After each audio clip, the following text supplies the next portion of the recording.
caso também assim que chocou Brasília, né? Um caso que, sim, foi horrível. Sim, um dos casos assim, que eu me lembro que foi assim, de uma covardia, sabe? Não tem nem palavras para expressar aqui. O caso Marinésio, doutora. E a senhora também atuou no caso Marinésio. Então, foi uma das grandes investigações, né, ou pelo menos a de maior repercussão que eu participei. O caso Marinésio, o Brasil inteiro acompanhou, né, porque tinha-se uma expectativa de que fosse realmente um serial Serial killer, né? killer, né? E eu acredito que teve um pouco disso.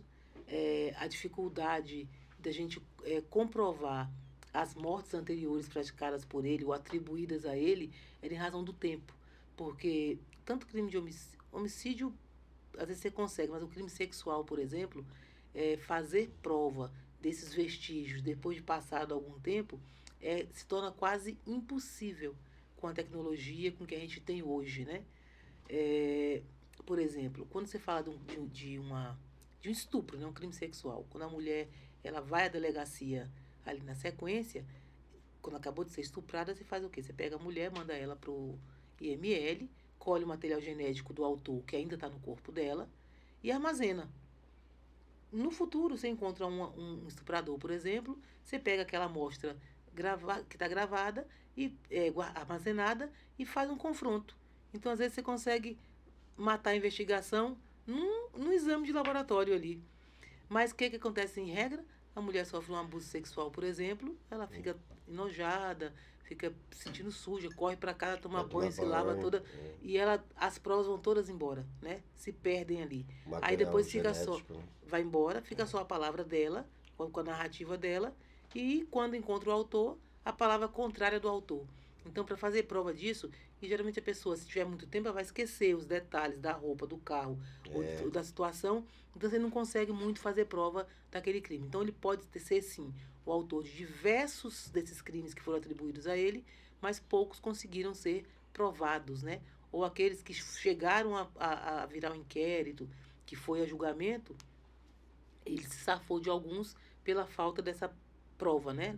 Uma prova robusta que atribuísse o crime a ele. Mas hoje ele já tem 77 anos de condenação. Ele pegou 10 no estupro, lá no Paranoá, pegou 34 pela morte da Letícia Curado, e no julgamento da Geni, que foi há alguns dias, eu até participei, assisti o julgamento inteiro, deve ter umas 15 dias, talvez, 3 semanas no máximo, ele pegou 33 anos. Então, brincando aí, ele já está com 77 anos de condenação. E tem muitas curiosidades, né, a respeito desse crime do Marinésio. Então, o que foi descoberto primeiro foi o da Letícia, mas ele matou primeiro foi a Geni. Isso que eu queria perguntar para a senhora. Vocês trabalham de forma interligada? Por exemplo, porque o caso da Letícia, se eu não me engano, foi na circunscrição da 16ª, né, Isso, Planaltina. Planaltina.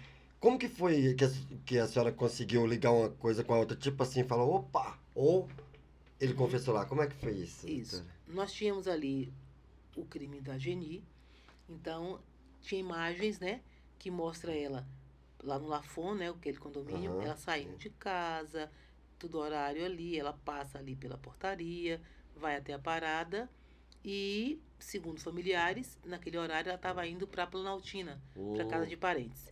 E ela não chega na é casa o dos parentes. destino. Então a gente sabe que ela morreu ali naquele ato. Por quê?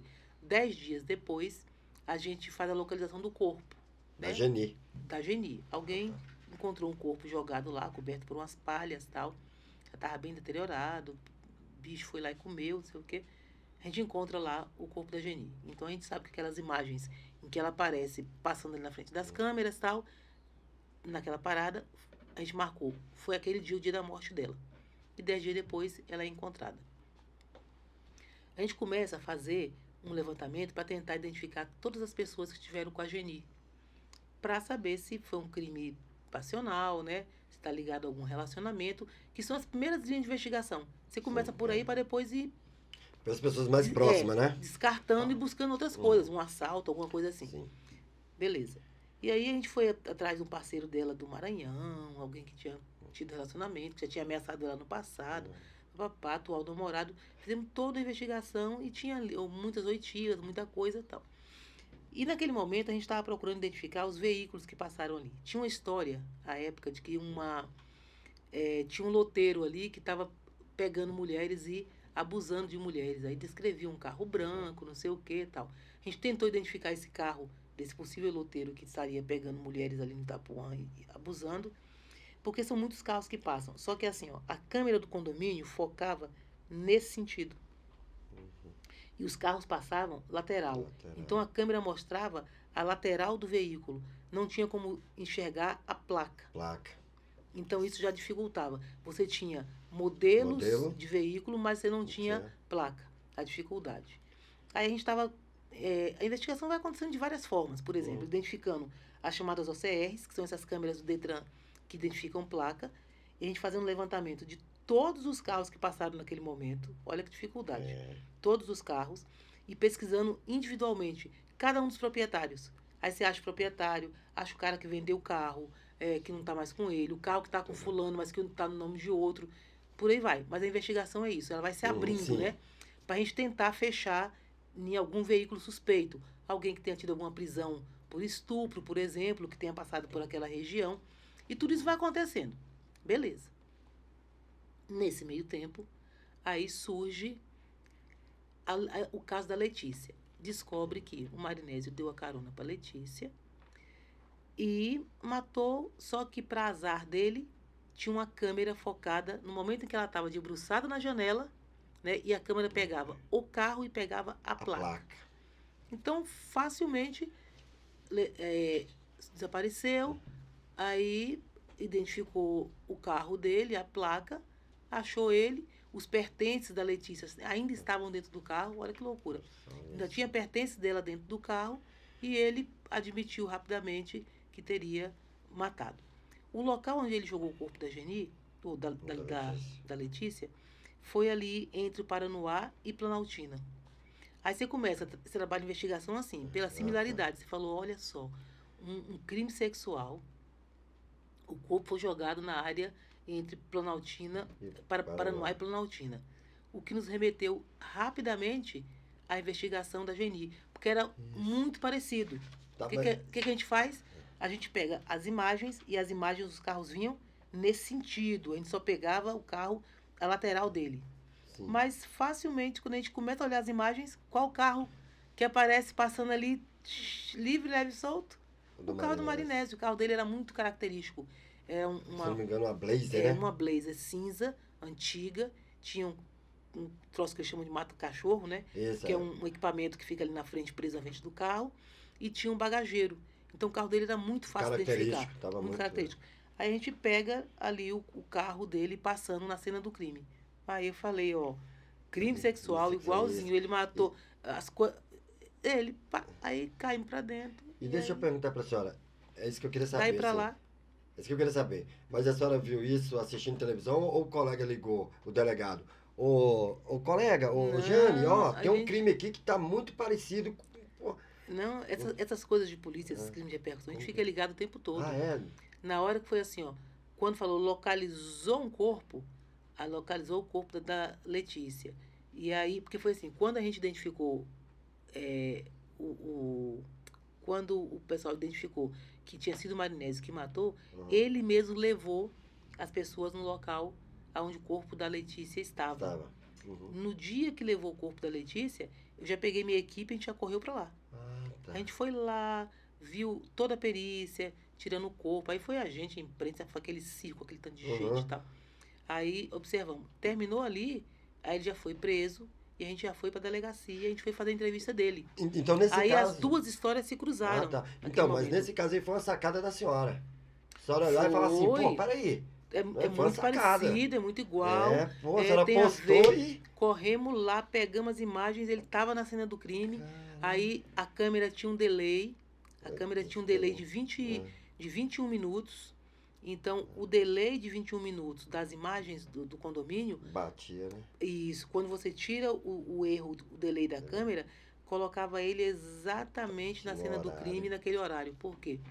Ele sai de casa Aí ele conta da saída, que ele ia para um churrasco em família, então ele tinha saído de bicicleta, aí depois ele volta, depois ele pega Ele o criou um carro. álibi. Isso, ele criou ali um álibi, álibi, né? mas quando a gente tira o delay de 21 minutos da câmera Tá lá, vendo até isso, né, doutora? tudo faz. Investigação são Detalhezinho. detalhes. Aí a gente consegue colocar aí na cena do crime. Ele pega a Letícia, ou a Geni, mata a Geni, oculta o corpo, aí depois ele volta para casa, pega uma bicicleta e vai para um churrasco em família. Olha só. Ele matou Frio. a menina e ele passou a tarde num churrasco em família. Então a gente conseguiu fechar, tanto é que ele foi condenado com essas provas. As provas eram muito robustas, tudo muito certinho ali, fechado. Ele foi ouvido à época. Eu fiz a gravação, por quê? O que é o normal que o advogado orienta, a pessoa fala, é negar, né? Não fui claro, eu, não tava, não sei o que lá, apanhei, me bateram pra confessar, não sei o que tal. Coagiram, né? Eu meti uma câmera na frente dele, assim, igual essa aqui, ó. Botei uma câmerazinha ali e a gente foi conversar. Alertei ele do direito dele de ficar calado, mas que era o momento dele falar, tá. Aí ele conta tudo e com detalhes.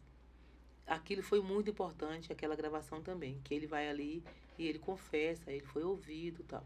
Aí depois tentou mudar a versão, mas já não cabia mais, que já foi tarde. já era tarde, já não encaixava. E ele é frio, doutora? Ele é frio? Muito. Aí ele conta a história até um ponto. Quando chega na hora de falar assim, ó, sim, e como é que foi na hora que você mata? Aí ele fala, não lembro não. Essa hora eu não lembro. Não lembro, não sei o quê. Por que você fez isso? Aí ele começa a falar, não, eu perdi a cabeça, não sei o que aconteceu, eu perdi a cabeça, e aí eu não lembro direito. Então ele tem um pouco de vergonha de contar exatamente como é que ele fez e tal. Mas a frieza dele, o interessante é, a época do crime do Marinésio teve... Eu participei de muitas entrevistas, eu falei com o Datena, uns 20 minutos. Até com o Datena? Pô, sou fãzão do Datena. Falei 20 minutos com o Datena dessa história lá no ao vivo. Falei para todas as emissoras, participei de muito podcast, porque assim, a história rendeu muito. Aí, em uma entrevista que eu participei com um psicólogo forense, um psiquiatra forense, na verdade. Então, ele foi fazer análise do perfil. Eu fui falar da parte investigativa, ele falava da parte psicológica e teve um advogado, eu acho, falando da parte de defesa e tal. Uma mesa redonda ali e cada um falava a sua parte. O psiquiatra forense, ele foi descrever o perfil do psicopata. Então, o Marinésio, ele é um psicopata. É psicopata. E por que ele diz? O psicopata não é o cara que não sabe o que está fazendo. Ele sabe.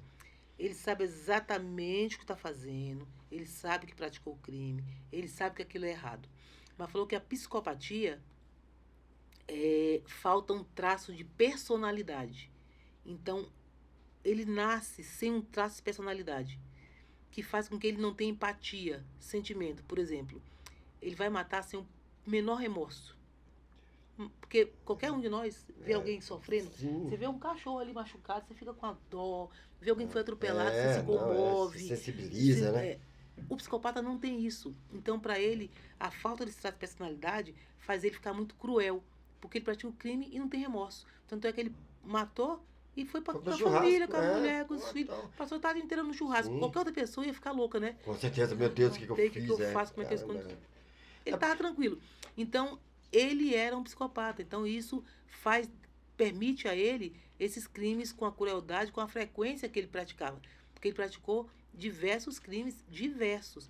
E ele lidava com a família com a maior frieza. Por exemplo, o que ele falava para a esposa, que ele não é besta, ele falava assim, ó, para a esposa e para a filha: vocês estão proibidas de pegar lotação. Não quero ver ninguém pegando lotação. Não pode. Por quê? Perigoso. Ele sabia que os crimes que ele praticava eram usando essa história de lotação. Então, ele proibia a mulher e a filha de pegar a lotação. Então, quer dizer, de besta ele não tinha nada, né? Ele sabia o que estava fazendo, sabia o que acontecia, sabia do risco que ele mesmo oferecia para as pessoas. E ele não queria que a filha e a mulher sofressem esses riscos, violência. Entendeu? Doutora, e ele era loteiro mesmo? Não, era o caô que ele usava ali para poder se aproximar das mulheres. Ele trabalhou num restaurante comunitário desses da vida. Por que eu estou perguntando isso para a senhora? Porque eu falando que vim bater um papo com a senhora, e tem colegas que são pai de famílias, pessoas do bem, que fazem lotação. né? Que fazia lotação. Então, na época, eles ficaram muito chateados, muito preocupados, porque ligaram, né? Porque as É pessoas ilegal. associavam e Isso, atrapalhou o isso. lado dos loteiros de verdade. É ilegal, é ilegal. Eu quero até mandar um abraço aí pros meninos aí que são loteiros. Inclusive, mandar um abraço pra senhora e falar, ó, fala pra doutora que a gente é ilegal, mas não é bandido, não. E eu quero Acredito reforçar nisso, aqui, tenho certeza né? disso. E quero reforçar aqui, isso é o quê? É falta, é ausência, né, do Estado. Porque eu tive na Paraíba, doutora, e lá tem um serviço de carro pequeno, tá, que faz transporte, como se fosse Uber, é regulamentado.